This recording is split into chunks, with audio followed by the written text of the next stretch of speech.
Hey, Dad. Hi, baby. Just you? Where's Richard? Richard went to work with Carvelis.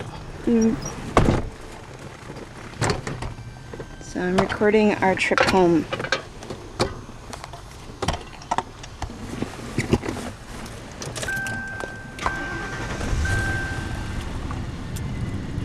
Say hi. Hello. Hi, baby. How are you doing? I'm fine.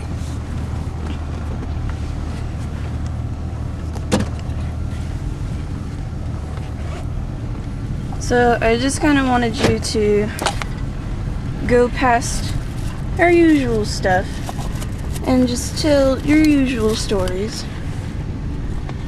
Oh, You can go by whichever, take whatever route that I... take whichever route you like. Okay. Whatever you think is important. And Okay. just talk to me and forget the cameras. All right, there. this, of course, is Mount Royal Avenue, as you know. And where you have classes down there at the former train station is a real nice spot. I remember taking that train to Virginia when I was a kid.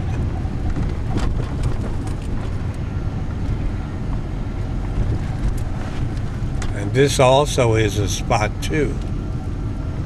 Right here used to be a, what you call it, sort of a hospital. What do you call it? A hospital? Well, it was, but my mother died right here.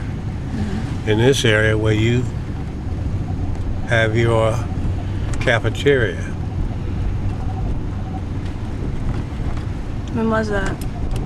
It's way back in 1965. 1965.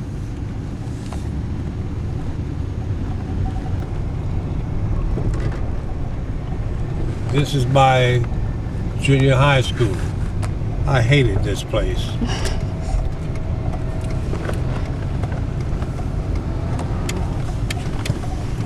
And this, of course, is McCullough Street.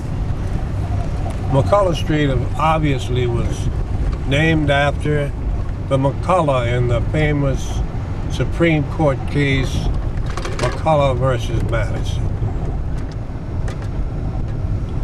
One of the landmark cases in early American history. I forget exactly what he did right now.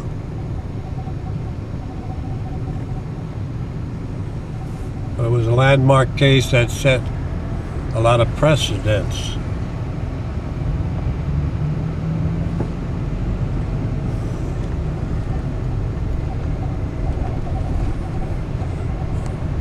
McCullough Street also, a lot of fond memories on this street.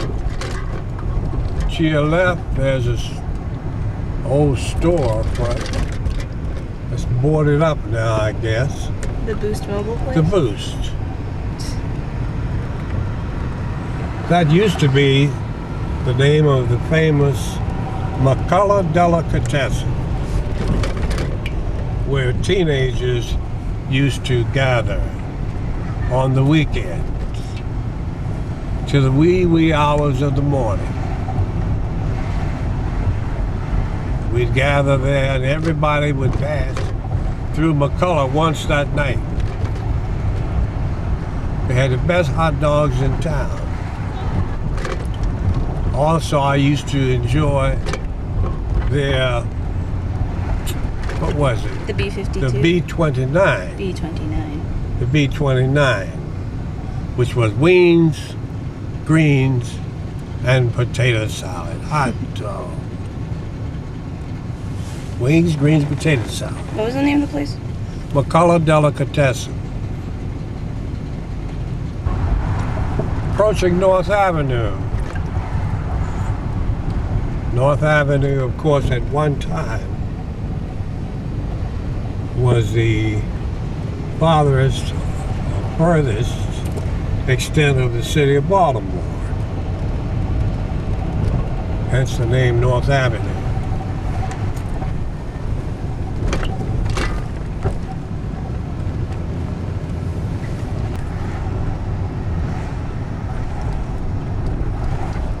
This area when I was a kid was an area where animals were slaughtered.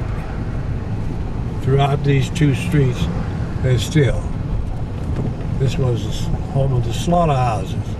Sometimes at night, on a still night, you could hear the animals from where we lived on Calhoun Street. This is Upper Pennsylvania Avenue.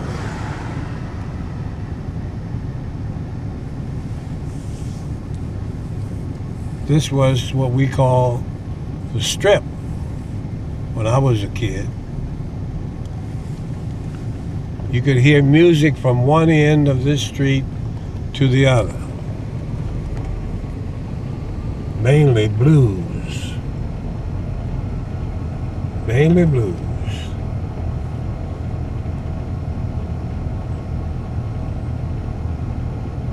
Kidney stew. Oh, kidney stew is fine. She ain't the caviar kind. Just plain old kidney stew. That was a song about a guy who loved his old gal Sue. Going back home, see my old gal Sue. She ain't the caviar kind, just plain old kidney stew. Hot dog. This area was the home of many Italian and German Americans. This strip through here. My dad was a waiter at that place to your left that says U.S. Fried Chicken and Pizza. Dad was a waiter right there when I was a kid then. And he used to park his car right across the street where those cars are coming down. Mm-hmm. That's where he would park his big, long Pierce Arrow, which really was a beautiful car. Of course, when we got it, it was old and beat up. But it was a Pierce Arrow. My sister and I would sit in that car and wait for him.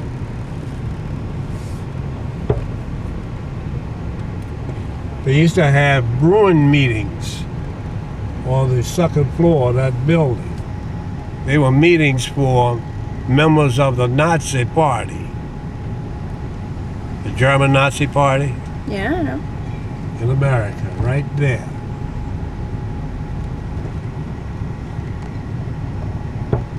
Of course, Mettenbach was a German.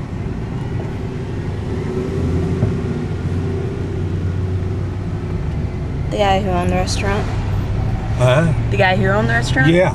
Was he a Nazi?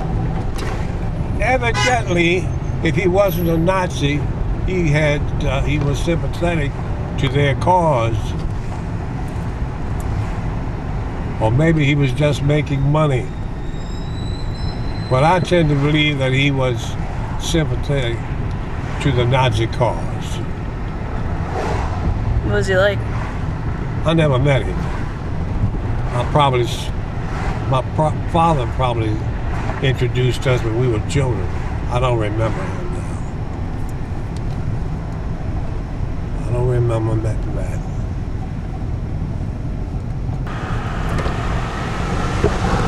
See how things change?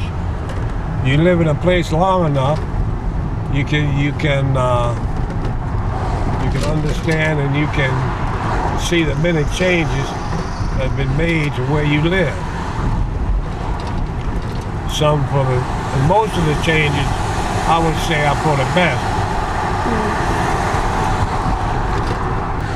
You're now passing the cemetery on Liberty Road. This is the cemetery where my lawyer is buried. My lawyer, of course, was the famous McAllister.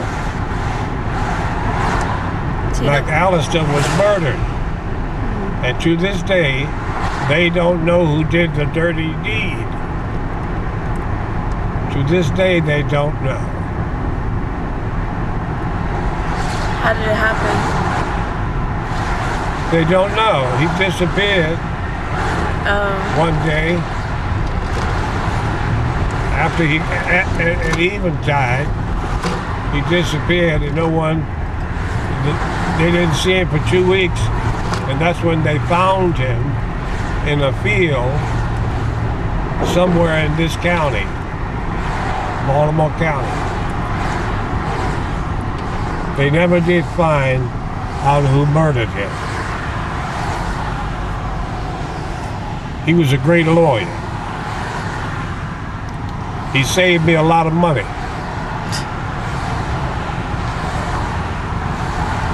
He would say, Rock, I take your case